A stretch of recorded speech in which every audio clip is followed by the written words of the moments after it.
आप देख रहे हैं ARTV चैनल।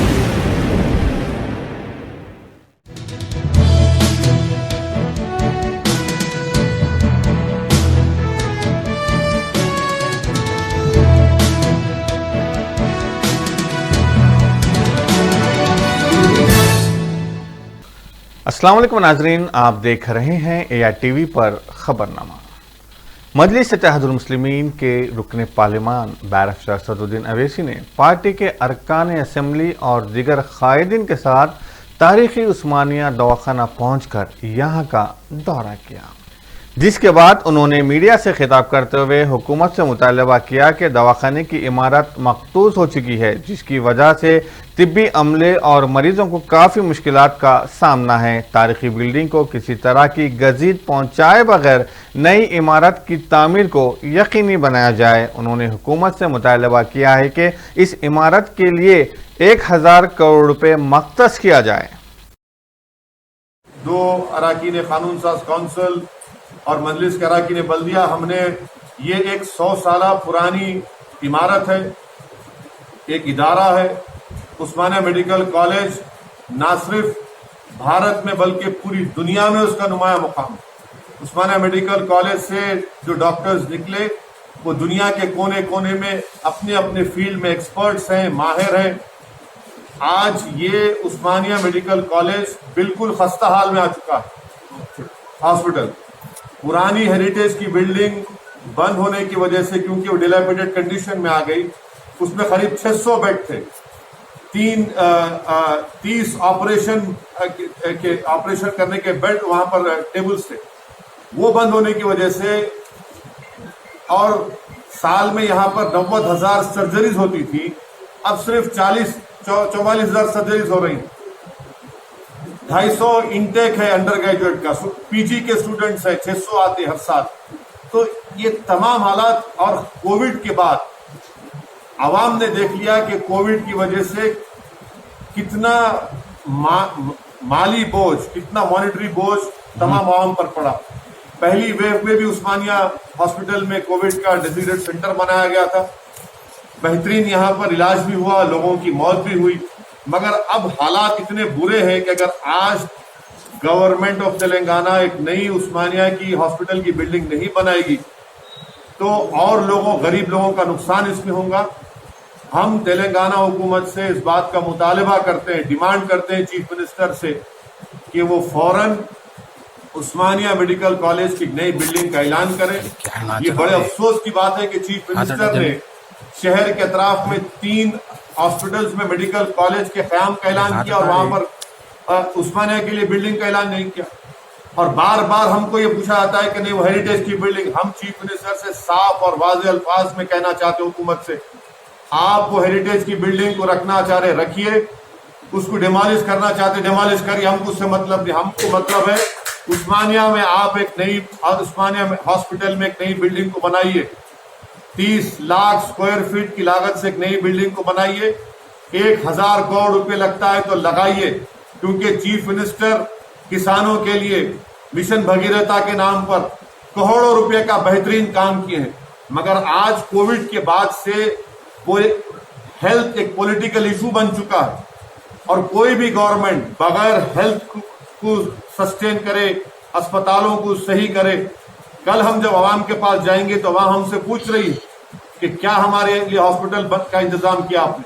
तो इसलिए हम चीफ मिनिस्टर से, तेलंगाना गवर्नमेंट से, MIM पार्टी इस बात का डिमांड करती है कि immediately Telangana government 30 lakh square feet पर मुश्तमिल यहाँ पर एक उस्मानिया मेडिकल कॉलेज में बिल्डिंग का अनाउंसमेंट करे। 1000 करोड़ कोई बड़ी बात नहीं है गवर्नमेंट ऑफ तेलंगाना के लिए। अगर चीफ मिनिस्टर इरादा कर लिए तो मुझे यकीन है कि इमीडिएटली चीफ मिनिस्टर इसका सैंक्शन करेंगे। हम चीफ मिनिस्टर साहब से इस बात का भी डिमांड और मुतालबा करते हैं कि आप खुद आकर उस्मानिया मेडिकल कॉलेज में अपने हाथों से यहाँ पर फाउंडेशन स्टोन लगाइए।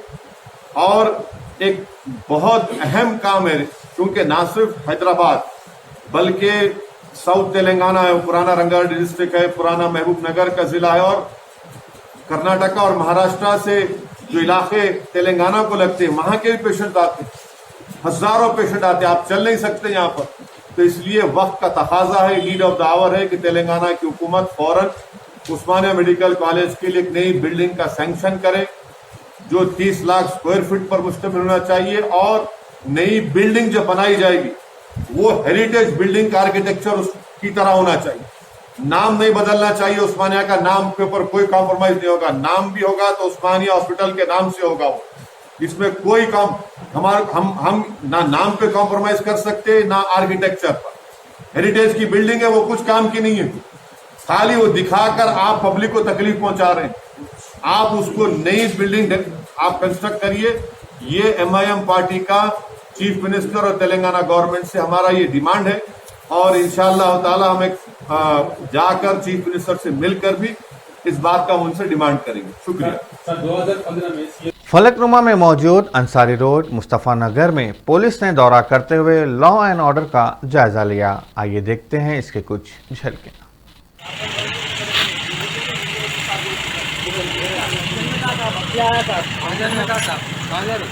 घर को जाना साहब, खा रहे थे आप यहाँ के साहब, बाजू घर में आईडी कार्ड बताओ होता का आपका लाइसेंस में तो आधार कार्ड की फोटो है, क्या है आईडी कार्ड की है फिलहाल आपकी वो है गाड़ी लगा नहीं है, आप लाइसेंस आपकी लेकर लाइसेंस क्या चलाते हैं नहीं साहब घर में साहब यहीं तक आप घर लेकर आए तो लाइसेंस फोन में है लाइसेंस साहब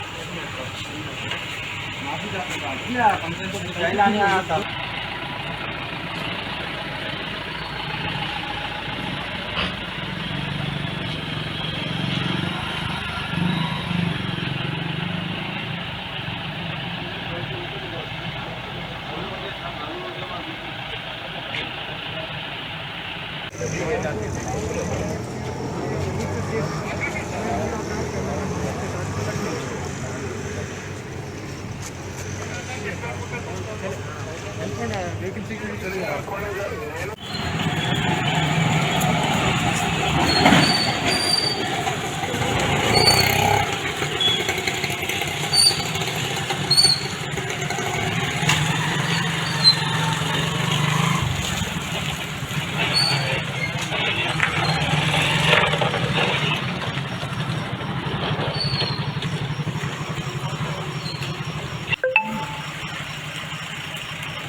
लोगों को फाइट मारेंगे।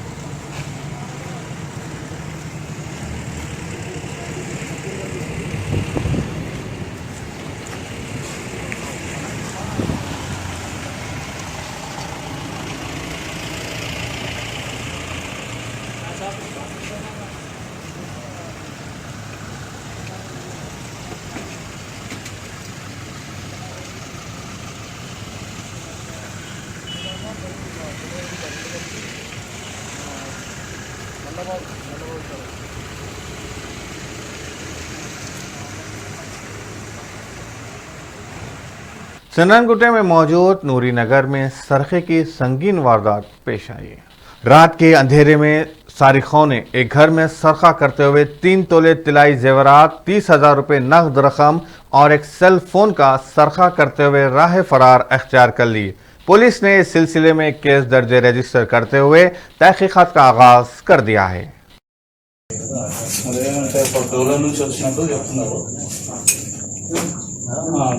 2 టూల్స్ తీసుకొని వచ్చారంటే ఇంటర్ నుంచి క్యాష్ స్కామ్ నుంచి इसमें कुछ है, इसमें कुछ भी नहीं है वो ऑलरेडी ओपन थे। पूरा खोला हुआ नहीं है, सब लगाया था ये सोना किसमें था? सोना कहाँ था? पैसे किधर थे? रखा था।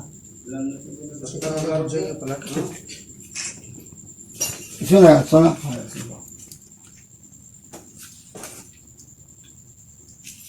वो हमारी सास की फोन चार्जिंग पे लगाया था ये। कितने तोले सोने? 3 तोले। अभी दूसरा बस इतना अच्छा फोन है। फोन भी लेके हाँ फोन भी चार्जिंग में लगा के बाहर गया था मैं। क्या चुका था? 30,000 रुपए। भाई हाथा नको लगाओ जी, कहेंगे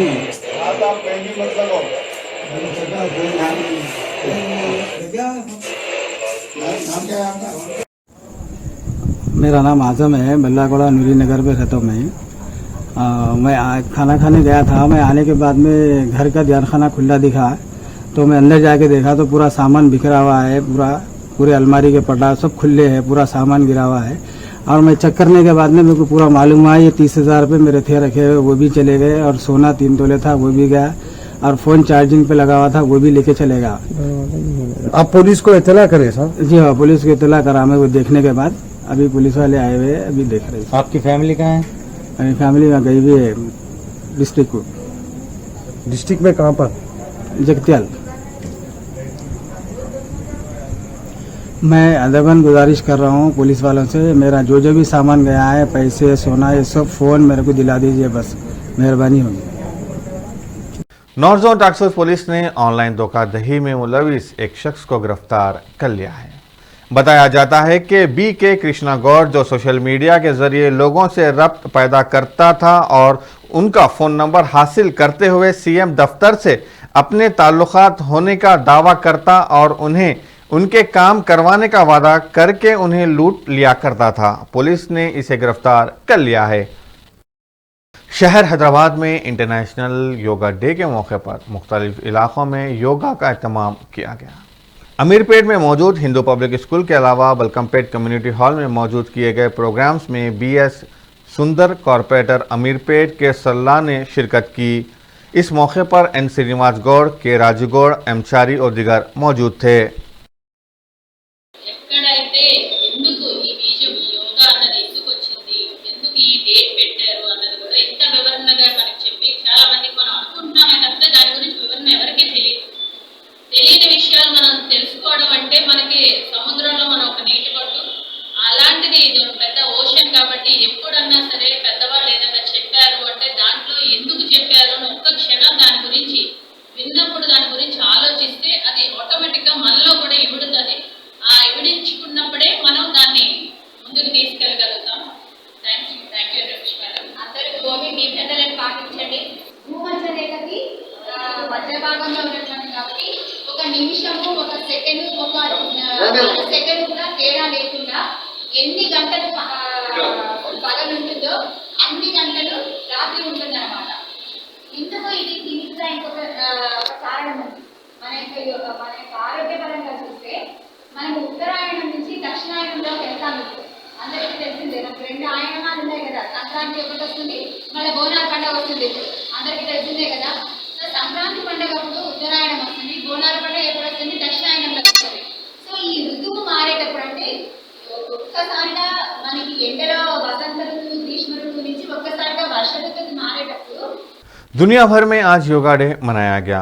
रियासत वजीर तलसानी श्रीनिवास यादव ने बैनुल अक़वामी योगा डे के मौके पर सनत नगर में मौजूद KLR पार्क का दौरा करते हुए आवाम की सहूलत के लिए 16 लाख रुपए की लागत से बनाए गए योगा शेड का इफ्तिताह अंजाम दिया और आवाम को मशवरा दिया है कि सेहतमंद जिंदगी गुजारने के लिए रोजाना योगा करे। इस मौके पर कॉरपोरेटर K लक्ष्मी बाल Reddy, zonal commissioner DC Vamshi और दीगर मौजूद थे।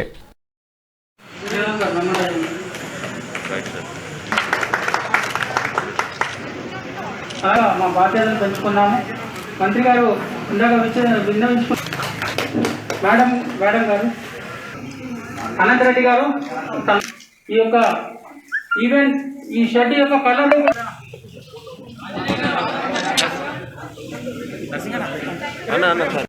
యోగా థెరపీ, ఇలా యోగాలో ఉన్నటువంటి రకరకాల వేరియేషన్స్ అన్నీ ఇక్కడ నేర్పుతున్నాం.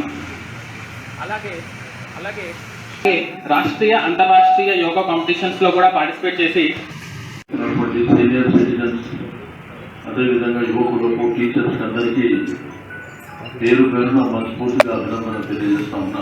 ఎంతో సంతోషదాయకమైనటువంటి సందర్భం. ఈరోజు అసలు ఆరోగ్యం విలువ అనేది కరోనా వైరస్ వచ్చిన తర్వాత అందరికీ అర్థమైంది. నార్మల్ లైఫ్లో సరే కొంతమంది జిమ్ చేయొచ్చు, కొంతమంది వాకింగ్ చేయొచ్చు, అదేవిధంగా యోగా చేయొచ్చు, ఇంకా రకరకాలుగా ఉన్నాయి. కానీ ఈరోజు ప్రపంచం అంతా కూడా ఆరోగ్యం విలువ తెలిసే పరిస్థితి ఒక కరోనా వైరస్ నుంచే మరి స్టార్ట్ అయినటువంటి విషయాన్ని కూడా నేను సందర్భంగా తెలియజేస్తా ఉన్నాను. మరి ఈ పార్కులో ఒకవైపున వాకర్స్ కానివ్వండి, మరి రెండో వైపున యోగా ఎండనక వాననక ఓపెన్గా జరుగుతున్నటువంటి కారణంలో అయితే నేను యోగా టైమింగ్స్ పెంచుకోవాలి.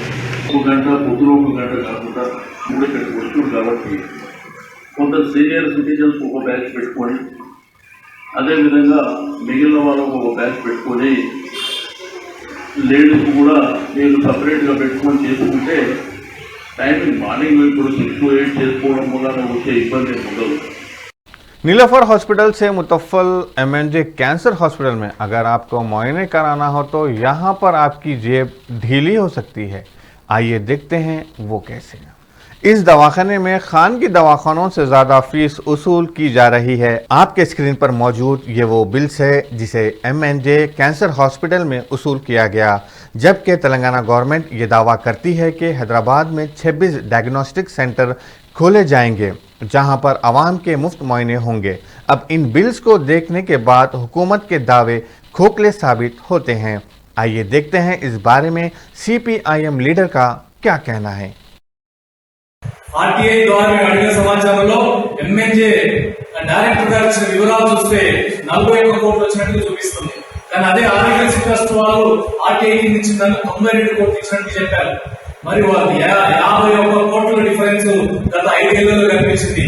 లేటెస్ట్ 2 ఏళ్ళు కూడా కలుపుకుంటే దాదాపుగా ఎంఎన్జేలో 70 నుంచి 100 కోట్లకి లెక్కల పత్రం లేకుండా, లెక్కల స్పష్టత లేకుండా ఈ పెద్ద ఎత్తున నిధులు దుర్వినియోగం జరిగినట్టు కనపడుతుంది. అందుకనే ఈ రోజు మేము ప్రభుత్వాన్ని అడుగుతున్నాం, ఆరోగ్యశ్రీ నిధుల కేటాయింపులు జరుగుతున్న వాటిలో లెక్కలు లేకుండా వాటన్నిటి కూడా మిస్యూజ్ జరుగుతున్న పరిస్థితి కనపడుతుంది. దాని మీద విచారణ చేయమని చెప్పి మేము ప్రభుత్వాన్ని అడుగుతున్నాం. ఎంఎన్జేలో ఇంత భారీ ఎత్తున, ఎందుకంటే రాష్ట్ర ప్రభుత్వ బడ్జెట్ వస్తుంది, ఆరోగ్యశ్రీ నిధులు వస్తున్నాయి, డొనేషన్లు వస్తున్నాయి, భారీ ఎత్తున విరాళాలు వస్తున్నాయి, అదేవిధంగా యూజర్ ఛార్జీలు వసూలు చేస్తున్నారు. ఇంత పెద్ద మొత్తంలో నిధులన్నింటిలో లెక్కలు సక్రమంగా లేవు. మేము ఆర్టీఐ కింద 3 సంవత్సరాల తర్వాత ఆర్టీఐ కమిషనర్ ఆర్డర్ ఇస్తే ఇప్పుడు వివరాలు ఇచ్చారు. ఈ వివరాలన్నీ చూస్తే పక్కాగా నిధుల దుర్వినియోగం జరుగుతుందని తెలుస్తుంది. ప్రభుత్వం దీని మీద యాంటీ కరప్షన్ బ్యూరో తోటి విచారణ జరిపించాలని చెప్పి కోరుతున్నాం. సఫిషియంట్ గా ఆధారాలు ఉన్నాయి. ఈ ఆధారాల మీద తప్పనిసరి దాని మీద విచారణ జరపండి. అక్కడ జరుగుతున్న అవినీతిని అరికట్టాలి. పేద రోజుల నుంచి వసూలు చేస్తున్న అక్రమ వసూళ్లని ఆపాలి. వీటన్నిటి కూడా బయటకు తీసుకురావాలని చెప్పి కోరుతున్నాం. నిబంధనల విరుద్ధంగా ఏ రకంగా డైరెక్టర్ వసూలు చేస్తున్నారో తక్షణమే వారి మీద డైరెక్టర్ మీద చర్య తీసుకోవాలని కోరుతున్నాం. అదే రకంగా ఆరోగ్యశ్రీ నిధుల్ని లెక్కలు చూపించమంటే మీరు జీతాల కోసం ఖర్చు పెట్టమంటారు. ఆరోగ్యశ్రీ నిధుల్ని ఎవరి జీతాల కోసం ఖర్చు పెట్టారు? 11 కోట్లు జీతాల కోసం ఖర్చు పెట్టాలని చూపిస్తున్నారు. జీతాల కోసం ఖర్చు పెట్టకూడదు. మందుల కొనుగోలుని ఈ సంవత్సరం ₹1 పెట్టి కొనుగోలు చేస్తే నెక్స్ట్ ఇయర్ 3 కోట్లు ఖర్చు పెట్టినట్టు చూపించారు. ఇంత భారీ ఎత్తున లెక్కలు ఎక్స్ట్రా చేసి ఎందుకు చూపిస్తున్నారు? ఈ అన్నింటిలో కూడా భారీగా అవకతవకలు జరిగినాయి, అక్రమాలు జరుగుతున్నాయి. అందుకని ఎంఎన్జే డైరెక్టరేట్ లో హాస్పిటల్లో జరుగుతున్న ఈ అక్రమాలన్నింటి కూడా వెలికితీయాలి. అందుకని విజిలెన్స్ గానీ ఏసీబీ గానీ విచారణ జరిపి వీటిని వాస్తవాలు బయట పెట్టాలి. ఈ నిధుల దుర్వినియోగానికి బాధ్యులైన अधिकारियों चर्य తీసుకోవాలని చెప్పి మేము ప్రభుత్వాన్ని డిమాండ్ చేస్తున్నాం. जामियतुल कुरैश की जानिब से कल एक इजलास मुनक़्क़द किया गया, जिसमें मोहम्मद सलीम ने सफाई देते हुए कहा था कि उनके खिलाफ चंद अफराद साजिश कर रहे हैं। तनखीद बराए तनखीद की शक्ल में आज उनके बदउनवानियों को मंजर-ए-आम पर लाने वाले उनके मुखालफीन ने प्रेस मीट मुनक़्क़िद करते हुए तनखीद बराए तामीर का काम किया है। उनका कहना है कि मोहम्मद सलीम वक्फ बोर्ड में बेशुमार धांधलियों के लिए जाने जाते हैं। जमात में रहकर उन्होंने सिवाय लूट खसूट के कुछ नहीं किया। मसलक को उन्होंने अपने खानदान के लिए मख्तस करते हुए जमात के अराकीन की खिल्ली उड़ाई है। बेशुमार बदउनवानियों में मुलविस मोहम्मद सलीम सिर्फ और सिर्फ पैसे कमाने में मसरूफ हैं। साथ ही साथ वक्फ की जायदादों पर उनके अपने ही रिश्तेदार काबिज हैं, जिसकी जिंदा मिसाल नामपल्ली में मौजूद कुछ लॉजेस हैं। अब अगर जमात में रहने वाले खुद मोहम्मद सलीम के मुखालिफत कर रहे हैं तो इसका मतलब साफ है कि खोटा सिक्का मार्केट में ज्यादा दिन नहीं रह सकता। अगर हम जमात में रहने वाले अफराद की माने तो ये साफ जाहिर है कि मोहम्मद सलीम ने कहीं ना कहीं अपने उसूलों से गद्दारी की है। अब ये हुकूमत की जिम्मेदारी बन जाती है कि इस मामले में वो मदाखलत करते हुए औकाफी जायदादों को बचाने की कोशिश करें, वरना जमात के लोग अब उनकी मुखालिफत कर रहे हैं तो वो दिन दूर नहीं जब आम अफराद भी उनके मुखालिफ बोलना शुरू कर देंगे। यहाँ पे हमारे जो जमीयतुल कुरैश में जो दिया जा रहा था पैसा उन्होंने वक्फ बोर्ड से जोड़ दिए हैं। उन्होंने वक्फ बोर्ड में कई तरह के उलट फेर कर रहे हैं। उन्होंने यहाँ का इस्तेमाल उन्होंने कर रहे हैं बोल के इस्तेमाल किया जा रहा है। इनका सीट में क्या मफाद है इनका नहीं। और मैं ये बोलना चाहूँगा, जो हमको परसों जो हम लोग को अरेस्ट कराए हैं, हमारे बैरिस्टर असदुद्दीन साहब MIM के प्रेसिडेंट सदर साहब की जो मशकूर हूँ, जिन्होंने एक फ़ोन पे हमारे जो हम 8 नौजवानों को एक फ़ोन पे हिदायत देने पे जो हम लोग को रिलीज़ किया गया। वरना सलीम साहब जो हमारे वो केसेस में डालने के लिए 2 दिन तक इन्होंने छोड़ने के रिमांड कराने की कोशिश में थे, लेकिन सदर साहब बर वक्त नुमाइंदगी करें हमारी करके हमारे को छुड़ाएं। हम उनके बहुत मशकूर हैं। और जैसो हम लोग जैसो हमारी बरादरी के जितने भी मसाल रहते हैं शुरू से हम MIM से लेते आए और आज तक भी हम MIM से लेते, लेकिन पिछले कुछ 2-3 साल से सलीम साहब ये कर रहे हैं कि जो कुछ मसाइल हम लोग दारुसलाम को जाके मसाइल का हल लेने जा रहे हैं तो वहाँ मसाइल का हल 90% हमारे सदर साहब जो फ़ोन पे कर दे रहे हैं पूरा हल हो गया। में वहाँ के उन कुछ हमवार लोगों को वक्फ बोर्ड पर बुला लेके उनसे कुछ बात कर लेके एक फ़ोन कर दे रहे हैं, उनको कर दे के मैं फ़ोन कर दिया जो हल हो गया। पूरा असद साहब जो काम कर रहे हैं वो पूरा क्रेडिट जो है हमारे सलीम साहब ले रहे हैं। इसमें जो इस वजह से जो हमारी MIM में भी जो हमारी जमात की अहमियत बाकी नहीं रही। पहले जो सलीम साहब बनने से पहले हमारी जमात की एक इत्तेहाद था, हमारी जमात में एक हमारी जमात एकजुट थी, हमारी इज्जत पूरी सारे इंडिया में थी, हैदराबाद जमात की मिसाल थी हमारी। ये इसके लिए इनको 2008 में बनाया गया था। उसके बाद में 2008 में इख्तलाफ इनके लिए शुरू हो गया था। उसके बाद में जैसो अपने इन्फ्लुएंस की बिना पे जैसो जब फर्स्ट टाइम जैसो गैर जमहूरी इलेक्शन हुआ, उस वक्त भी जो हुआ गैर जमहूरी हुआ। उस वक्त भी जैसो जमहूरी हिसाब से हमारा दस्तूर है, हमारा जैसा इंडियन कॉन्स्टिट्यूशन है वैसा हमारा दस्तूर है, वो दस्तूर के मुताबिक इलेक्शन नहीं हुआ है। वो अगर उसकी तस्दीक करना है तो हम लोग जैसो जिधर बोले उधर हम शो करेंगे, जैसा भी इलेक्शन हुआ है। 2015 के बाद में जैसो उसके बाद में जैसो अपने 45 मेंबर्स खानदानी मेंबर्स को बुला लिए हैं, बुला लेके जैसो गैर कानूनी मेंबर्स बनाए हैं। उसके बाद में इलेक्शन किया जा रहा है। आपके मेंबर कौन सा रिकॉर्ड जलाए थे, क्यों जलाए? देखिए साहब, ये हमारे सदर जमीयतुल कुरैश जो है सोसाइटी के रूल्स के हिसाब से सदर, प्रेसिडेंट, ट्रेजरर तीनों को सेलेक्ट किया जाता है। लेकिन सदर साहब सिर्फ उन्होंने एक सदर बन के बैठते हैं। भाई के जैसो जनरल सेक्रेटरी को हर साल के 3 मौसम की तरह उन्होंने एक को बनाते हैं, बदनामी का टोकरा देके भगाते हैं, फिर दूसरों को बुलाते हैं। ये एक पूरे खानदान हमारी बरादरी में एक सियासतदान है। सियासतदान करते करते हमारी जमात, ये सोसाइटी है, कोई सियासी अखाड़ा नहीं है, ना सियासी पार्टी है। यहाँ पे सियासत कर रहे हैं, खानदानों में लड़ा रहे हैं। एक जनरल सेक्रेटरी को होना बोल के बदनामी का टोकरा देके हटा रहे हैं, दूसरे को बिठा रहे हैं, फिर उसको सिखा के उन्हें ये करा वो करा। इन्होंने जो 1980 के पेपर जो रद्दी थी वो जलाए हैं, वो भी उनकी इल्म में थी वो बात, उन्होंने उसको झुटला रहे हैं। और जैसे उन्होंने परसों भी जो बयान दिए हैं कि दाढ़ी रख लेके वो टोपी रख लेके ऐसा बोल रहे हैं, ये RSS की सोच का बयान दे रहे हैं। इन्होंने जैसो हमारे TRS हमारे KTR और KCR साहब का नाम बदनाम कर रहे हैं। इन्होंने जैसो सेक्युलर पार्टी का जैसा नाम बदनाम कर रहे हैं। इन्होंने जैसो गुलाबी रंग ऊपर से डाले हुए लेकिन खाकी चड्डी पहन के उसी सोच के हिसाब से हमारी दाढ़ी सुन्नत नबवी को जो टारगेट कर रहे हैं। ये पेपर जलाने से हमारी दाढ़ी का क्या कंसल्ट है? हमारी दाढ़ी ये सुन्नत नबवी हम रखना दाढ़ी, उसको इससे जोड़ा जा रहा है। इनकी जहनियत मालूम होती है कि इनकी किस तरह RSS की जहनियत है इनकी। और पेपर जैसो इनकी इल्म रखते हुए जलाया गया है, ऐसा कोई नहीं है। रद्दी थी, वो रद्दी जलाया गया है। भाई के पूरे डॉक्यूमेंट जैसे के वैसे है। नाजरीन, आप देख रहे थे या टीवी पर खबरनामा। सैयद शाह को दीजिए इजाजत। अल्लाह हाफिज।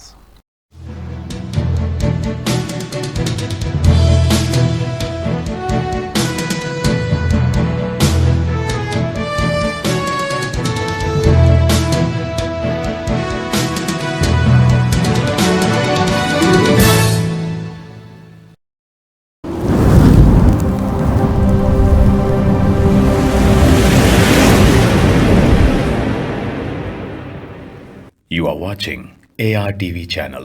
शहर हैदराबाद मुकाम मलकपेट में पाको martial art self defence academy का आगाज अव्वल में आ चुका है, जहां पर karate, muay thai, kick boxing, full contact, Thai boxing और MMA की तरबियत दी जा रही है और लड़कियों के लिए सेपरेट बैचेस का भी इंतजाम है। सैयद इफ्तिखार हुसैन की जेर निगरानी में इस एकेडमी से जुड़कर काफी स्टूडेंट इंटरनेशनल और वर्ल्ड चैंपियन बन चुके हैं। एडमिशन जारी है। हमारा पता SK plaza, first floor, beside top in town hotel, Malakpet, railway station, Hyderabad.